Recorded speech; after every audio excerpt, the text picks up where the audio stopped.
Sound the alarms, everybody, because I have just struck gold. And no, not actual gold, but something better. So as some of you might know, I like watching bad movies. Sitting down for an hour and a half laughing at hundreds of people's hard work that they poured their heart and soul into for possibly years. I call that a good time. But sometimes finding laughably bad movies can be a little bit tricky. You gotta know the right place to look. Amazon Prime is a prime place to look for bad movies because anybody anywhere can just make something, call it a movie, and upload it. So that can be a pretty fun place to look. But I think I just found somewhere even better. Christian Movies is a YouTube channel completely dedicated to releasing, you might have guessed, Christian movies. And we all know that Christian movies aren't really good. I'm gonna preface this with the same thing that I say anytime I talk about religion, and that's that if you're religious, cool, believe whatever you want to believe, whatever helps you sleep at night, good on you. It's not for me, it could be for you, as long as you're not hurting anybody else. Keep doing it. You could worship a goldfish and I would applaud you. Actually, I'd probably applaud you more if you worshiped a goldfish over anything else, because I think that seems like a really fun religion. If there really is a religion out there where you worship a goldfish, hit me up, because I want in on that. But even if you are a Christian or if you're not a Christian, I think that we can all agree on the fact that Christian movies aren't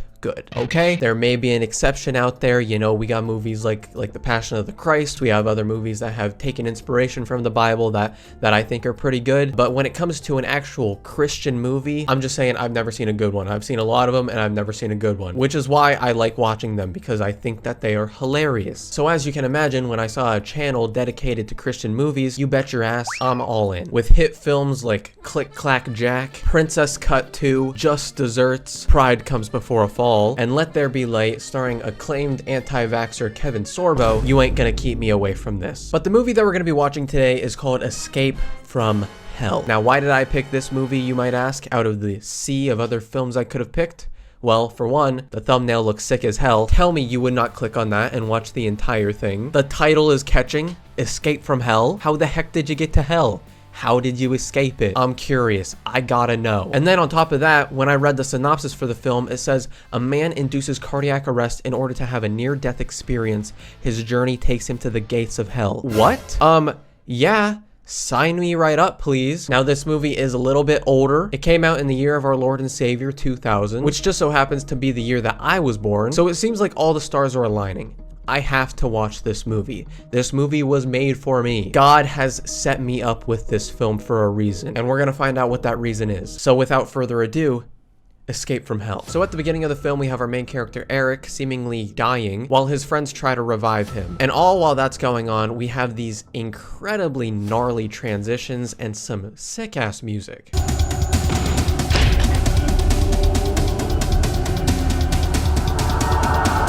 If that does not scream cheap early 2000s movie, I don't know what does, and I'm loving every second of it. So they succeed in bringing him back to life, and he starts mumbling all these words. It's not really making much sense to the characters in the movie or to me, because I have no idea what this guy's saying.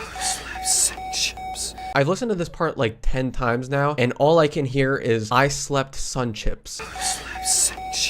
I slept sank ships? I need sun chips? I have no idea what he's saying. If you have any idea, let me know. Maybe we can figure it out together, but that's my best guess. Something about sun chips. Maybe he sank some ships. I don't know. But maybe the rest of the movie will tell us, so let's keep going. So his friend successfully saved his life. Hooray!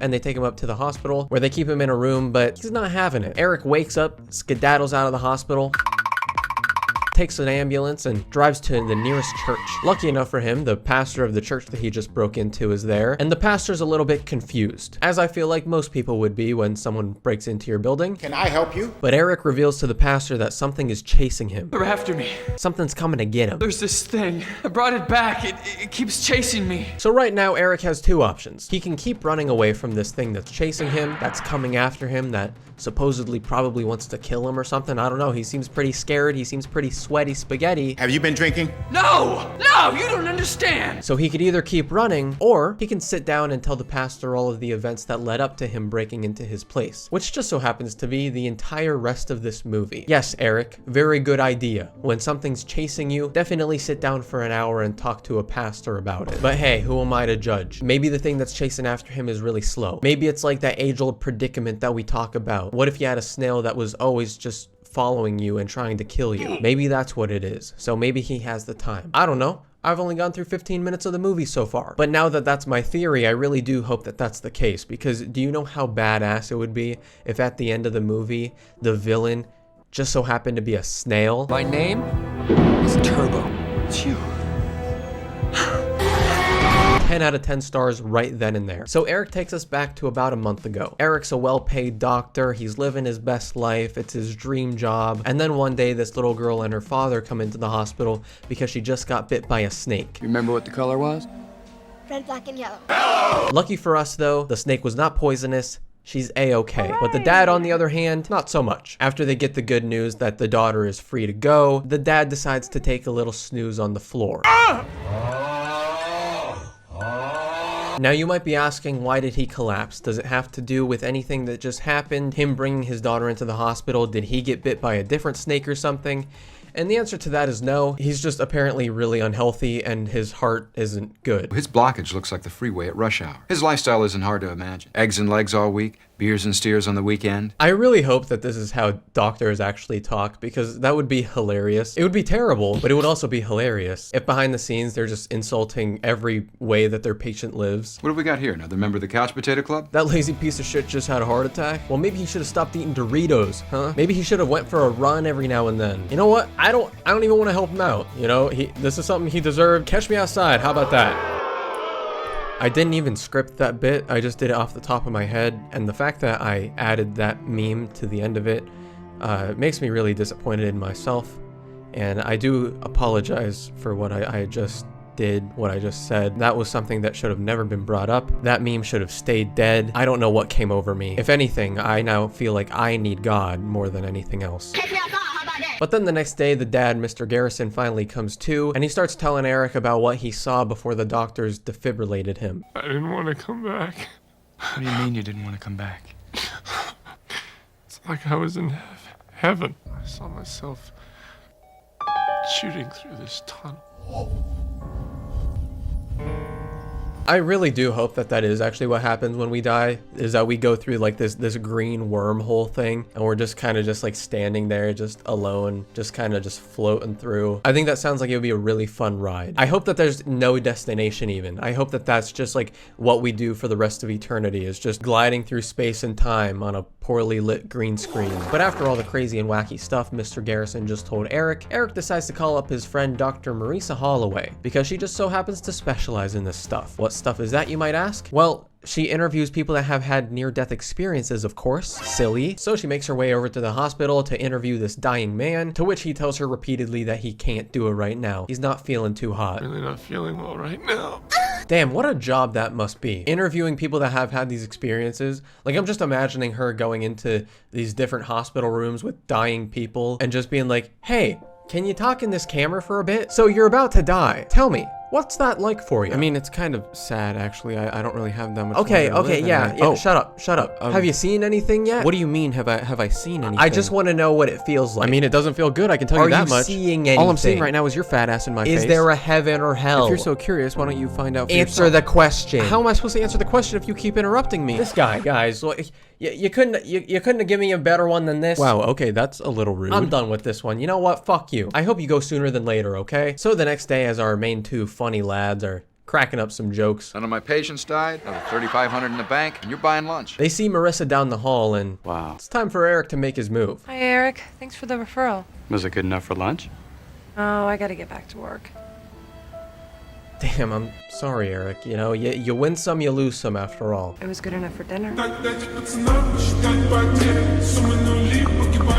Okay, I stand corrected. This guy Eric was radiating Riz before it was even a thing. As bad as this movie might be, I think I could learn a thing or two from that man. So after their date and riveting conversations, Have you ever seen a Christian die?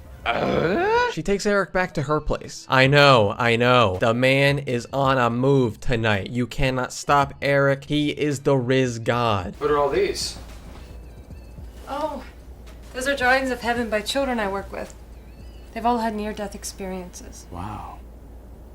Huh? There's that many kids that have had near-death experiences that have seen heaven? You have like 20 drawings on that wall. What the heck? The only time I've ever been close to seeing heaven is when I went to the theaters to see Oppenheimer a couple weeks back. Because not only was it a masterfully made movie and magical experience, but after hearing that explosion for the first time, I actually thought I might be dying. But then Marissa shows Eric her interview of this lady that had a near-death experience a little while back, and I'm gonna be honest, I might have laughed a little bit at the way that she almost died. I swear I'm not a bad person. It's just really weird. And I heard this car coming toward me, but I had no idea how to get out of the way.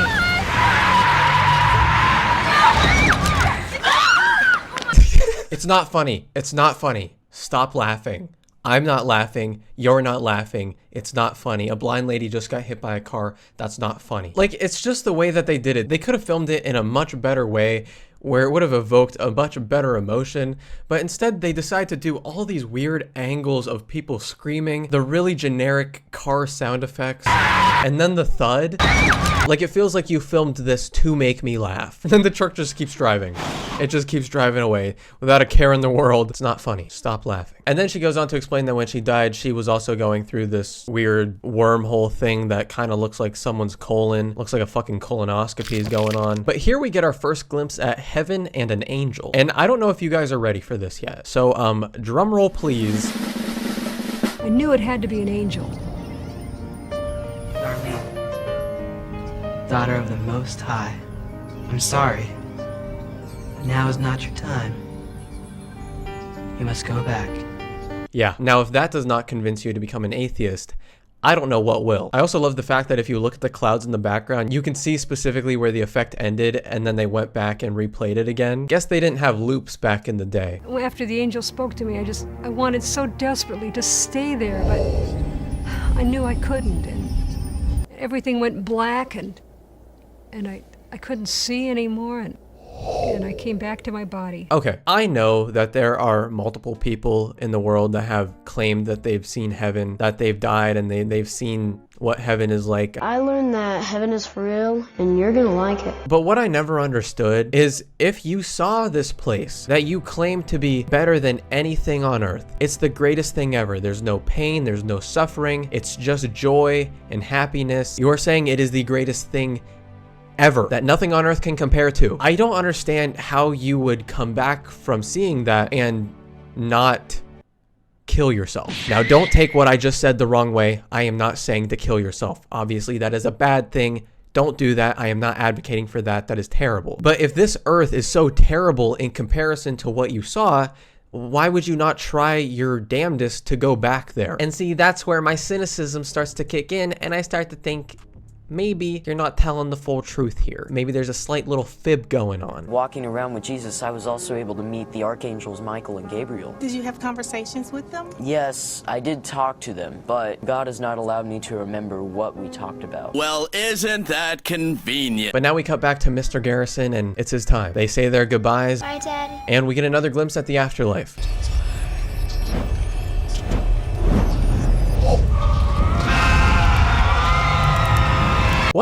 What just happened?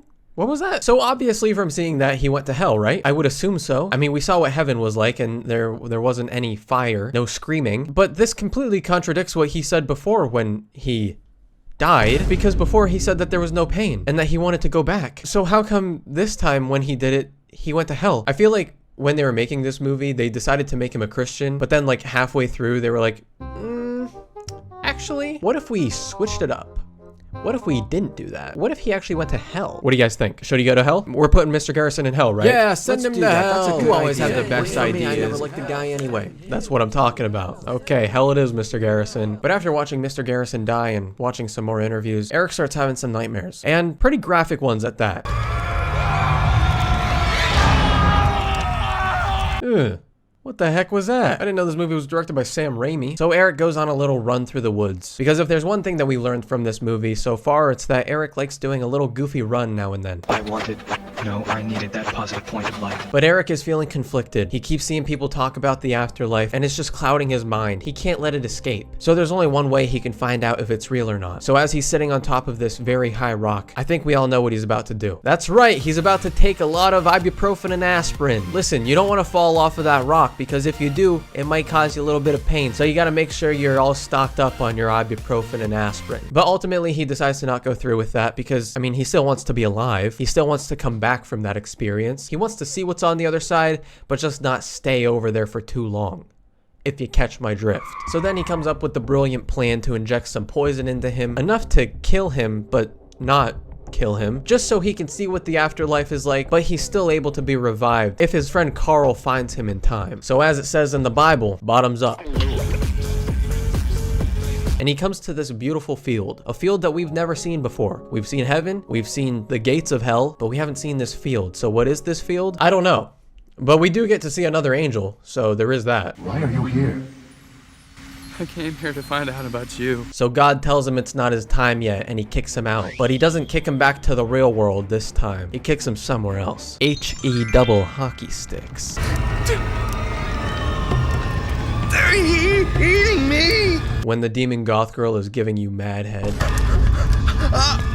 So Eric finds someone down in hell, and he asks him why he's here, and this is his response. I think the real reason that I'm here is because all those times I should have been paying attention to the sermons. I was paying attention to Leslie Wilson in the third pew. That's what a bad bitch will do to you. Send you straight to hell. Mr. Garrison! My boy! Somebody save him! I wonder if it's true that when you go to hell, you just stay in the same clothes that you were in when you died, because if that is true, that means a lot of people down there are gonna have hospital gowns on like he does, so they're not exactly gonna be very fashionable. But me, on the other hand, I'm gonna make sure I'm wearing a suit. I don't care how old I am, I'm gonna be wearing a suit every day of my life. From 80 years old and up, I am not taking one chance that I will be in hell and not be styling. I will be a fashion icon. My father may be here. Can we find him? He's not here. How do you know? Stupid humans. So easily deceived. And now you're gonna burn here forever. It's the devil, guys. For all the stuff I thought this movie was gonna do, I was definitely not expecting to see the devil himself in the flesh. Or lack thereof, you might say. This movie is pulling no punches, and I am here for it. So as the devil is having a little tickle session with Eric, his friend Carl finally revives him. So he comes back to life, but someone decided to follow Eric on the way out. That's right. Eric is on the run from the devil himself. And then that leads us back into present day. We've finally gone through the entire story, and the devil's catching up. He's no longer in the same physical form that he was, but instead this sort of black goo. But lucky enough for us, we're in a church, and we have a pastor, and he saves the day. In the name of Jesus Christ, go back to where you came from. And that, my friends, is Escape from Hell. That movie had it all. It had action. It had romance. Are you dumping me? It had the devil getting head. What more could you ask for in a film? Nothing. That's what. Now, if you'll excuse me, I have a date with the devil himself.